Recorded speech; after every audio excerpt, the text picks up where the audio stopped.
Hey guys, today I thought I would spontaneously start a series that I've been thinking about for a while. I'm probably going to do these on a Wednesday or a Thursday, and it will be sort of an interview series talking to people in our industry, other salon owners, their stories, their successes, their learnings, and associated businesses. I've been lucky enough to work with a lot of people and have a lot of conversations that sometimes have to be very private, but sometimes they just need to be shared. So this is one of those. Today I'm going to speak to Bernie Craven, who a lot of you will know from Aussie Hair Guru and his work in the industry. He has a new business called, well, not a new business, but a business called Waste Free Systems, which is a salon recycling business um, that I've been aware of for some time and talking to Bernie about. So I thought I'll bring him on, have a chat. Some of the stuff he's got to say and share with you is amazing, in my opinion. And just introduce you to what he's bringing into our industry, because I think he really is sort of one of those true innovators. Bernie does things that people don't think of, and then he does it, and people think, "Oh, you should have done that all along." So, um, given all that, how are you going, Bernie? I'm good, thanks, mate, and thanks for the intro. Yeah, it's all true though. It's just one of those things. With Aussie Hair Guru, you brought to the industry video education a long time before video education was a thing. I think before social media was a thing, to be Yeah, honest. well, look, it predated Facebook Live, and I wish I probably had waited a few years because I spent an absolute fortune with a Yeah. professional cinematographer to do it, and I would have saved myself a lot of money. All you need these days is an iPhone and you're done. Yeah, When exactly. you did it, I remember watching you, I think it's Sydney near the Harbour Bridge, and you had a crew, Yeah, like the full crew, and it's not needed anymore. I think you were 10 years too early with that yeah, idea. well, yeah, yeah. So, I mean, that's your nature. So, what are you early on this time? And it's Look, definitely going to be the next thing, I think. one earlier. Yeah, well, look, I mean, waste-free systems was something that came along because I'd been living that life as a salon owner and a very successful salon owner for quite a long time, and I'd always, stood and recycled, done whatever. But I realised that, here was an opportunity to help other salon owners who thought it probably was a little bit too hard to do or wanted to do the right thing, but just didn't know how to go about it. So that's what born. Yeah, and not being a person of half measures, you just went for it, obviously, and created this whole new thing. Um, you reached out to me last year, Bernie. We've done some work together for full disclosure on your website and all the rest of it. But the thing that convinced me to look further at what you were doing is this image. This image of Connor with a prosthetic forearm and hand. Do you want to tell me about that a little bit?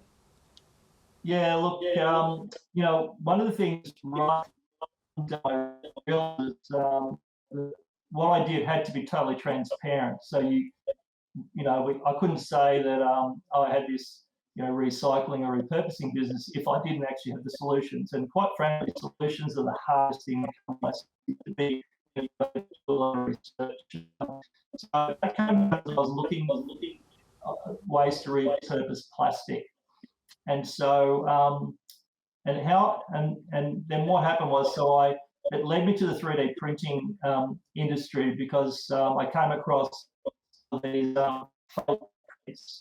3D prints, and so what they were doing was, and filament cost so much money that they were crushing the prints and turning them back into 3D filament. So I thought, well, here's a way of reusing, but what can I make?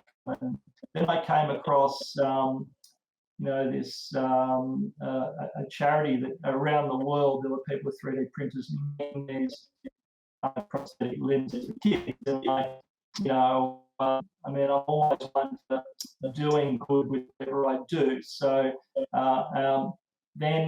so I started to do that, and I came across two kids who needed help with Hopper and Hale. So, Connor, now you see those pictures, but he's now like this 6 foot rugby player, and he's grown. But I ended up with this fantastic relationship with him and his family, and we set about trying to, make his life a bit easier. So I thought, but it ended up being something that gave me a lot of joy. I made, really good friends with him and his family. We got a lot of press about it because of what we were doing, but what I was able to do is get a University of Technology on board. They saw some of the media. They wanted to come on board. We got a grant, and then they helped me, work out how to do it. So, but the one thing I learned out of is that Connor was a bit of a rock star when he went to school with his prosthetic. Yeah. And he went from this quiet kid to this very kid who people wanted to know.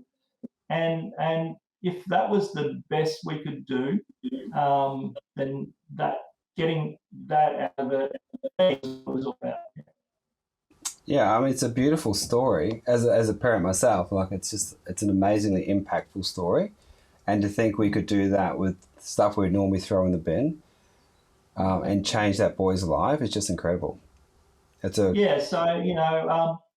I mean, because of their ages, particularly Haley, she was a 13-year-old girl, and anyone that's got kids of that age would know that they are not that easy to deal with. She, the two of the kids, about similar ages, watching YouTube videos of these people with these Iron Man prosthetics that cost $200,000 to make, and so I was fighting against at the same time, that we could actually, we could make parts for them and do something good with something that was otherwise thrown. Yeah, it's fantastic. So how does it all work, Benny? Like, obviously, we'd all love to do this. How does this work for a salon owner? Like, what's the deal? Is this a hard thing to do? We've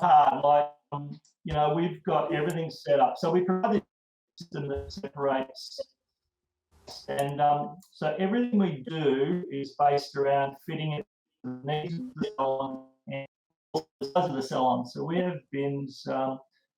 In home-based salons, we might only be picking up their foil or plastic. We have full-service salons that have got 100 clients a week that they have our full system. So the separation of the main thing that everyone's got to realise is that if you put everything, the separation of the waste, that's the key to everything, and it has to be done before leave the premises, because as soon as most salons will have maybe one bin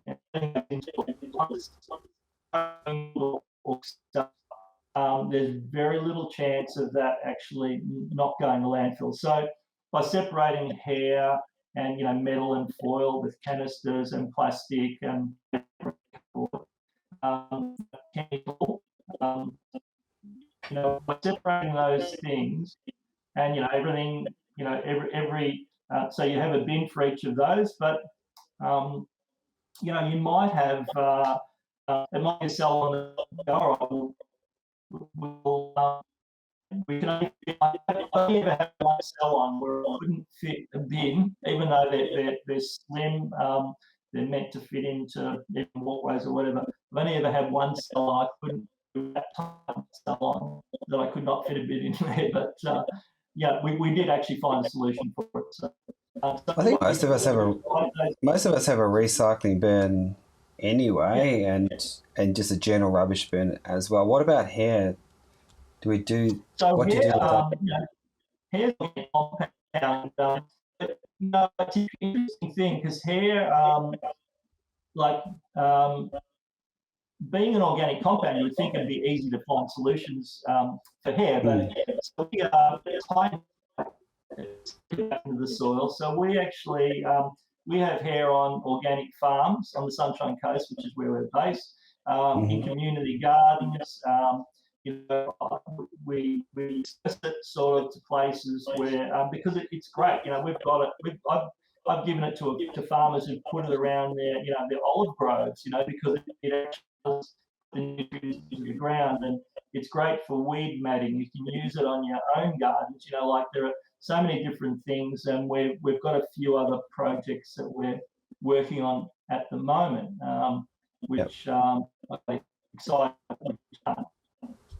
But they're interesting as well. Like all of the we're all about, apart from being environmental and obviously environmental impact, not letting things go into the ways or into and being environmentally improved is it's sort of what we do for ourselves, and metal canisters and things like that. We collect, everything's weighed, it goes off to scrap metal merchants, and then the money from that, which fluctuates, by the week, you could get 30 cents per kilo, is not considered you can't just turn foil into something bigger. It has to get turned into an ingot, get melted down, and that can become a bigger sort of structure again. So foil in itself, because it's so wafer thin, is actually worth the least amount in the chain of things. But what we do with that money is we support the Food for Children program. We've been doing that for a long time, because my wife was in teaching, and she does help me out in the business, but she was in teaching, and even though she was working without being fed in the morning, and so she was the one that sort of said to me, look, we need to do something about this. So we use that money. So it costs about $8 a meal for a child. That's a fantastic organisation. For the last 5 years. Yeah. It's the same with, we also collect, all of the drink bottles, and your cans and all that sort of stuff. And I know actually you don't have a containers change program, but it's going to be come into play next year. But we are still collecting down there, and we're storing until it starts. But in other states, the 10 cents you get for the can, where we collect those, and then that money goes to the Children Fund. Mostly I like to do things that are Australian based, but that one just war there, just $10 a month feeds a child. So we direct that money towards that. So we make our money in services to the salon. Anything that we actually get from selling that waste, we actually like to do some good with it. That's just part of our DNA, I suppose. And so every salon is in part.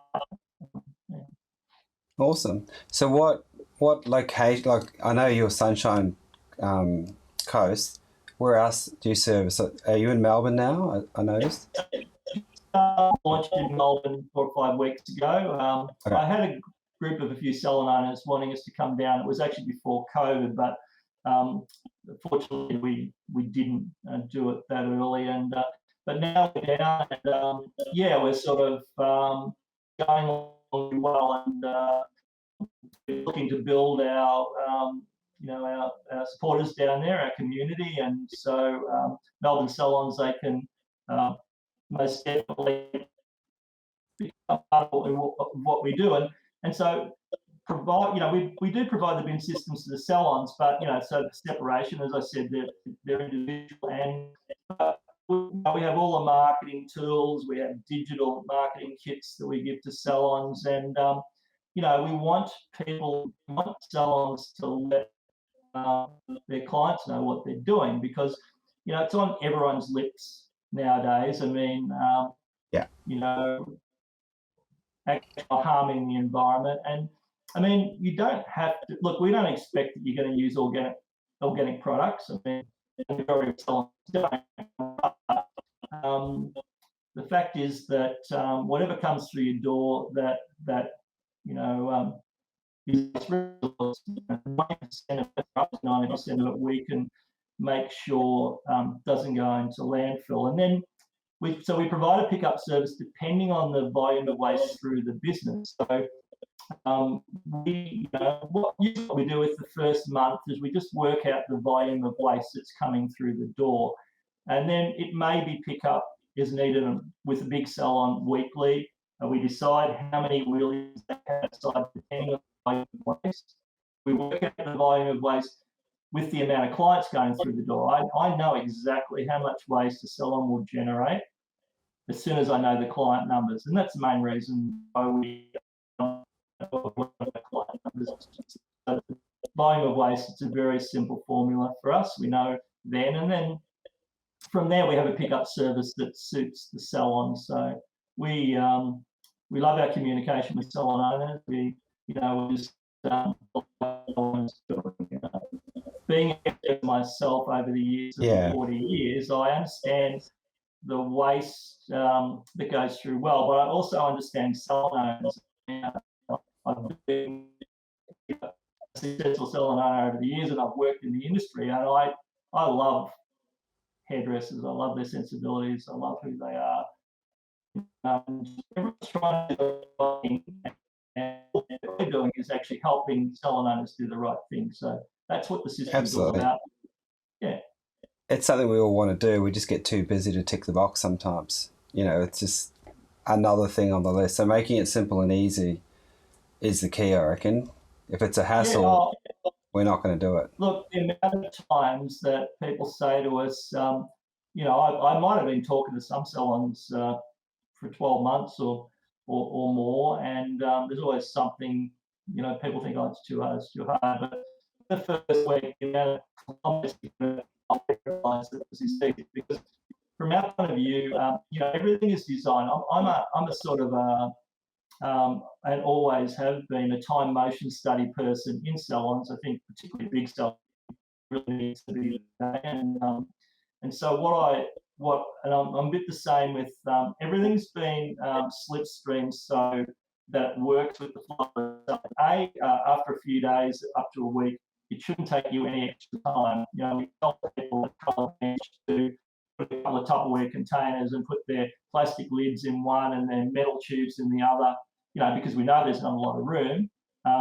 We actually, there's Ziploc bags, so all the tubes go in the Ziploc bag, and the lids go in another one, and the cardboard box, that goes in your paper and cardboard. And if those things are separated, it makes life easier. And sometimes you'll take foils out and then you'll rinse it. Sometimes you'll wash a colour out in between the foils. The foils don't have to be dry. We just get people to roll them into a little bit of tighter sort of squeeze balls so that we can separate things a little bit. So all of these instructions we do, we provide actually clear plastic tubs. We try to repurpose everything, but we've got salons using these clear plastic tubs. They can look at, at the end of the week, they can weigh how much, colour waste they've got. And, so we just try to working with salons to give them the best possible chance of, amazing. Yeah. So people can find out more, obviously, from the website, which is wastefreesystems.com.au. I know you're active on Facebook. You're just launching a new YouTube channel, so you're there as well. Probably start at the socials or start at the websites, and I know you're always up for a chat. So if you have any questions, just contact Bernie. He'll talk. We're hairdressers. We'll talk forever if you allow us to. But it's just a great thing, Bernie. Thanks for joining us today and sharing that story with us. And see you all soon. Bye-bye. Thanks for having me, Carl.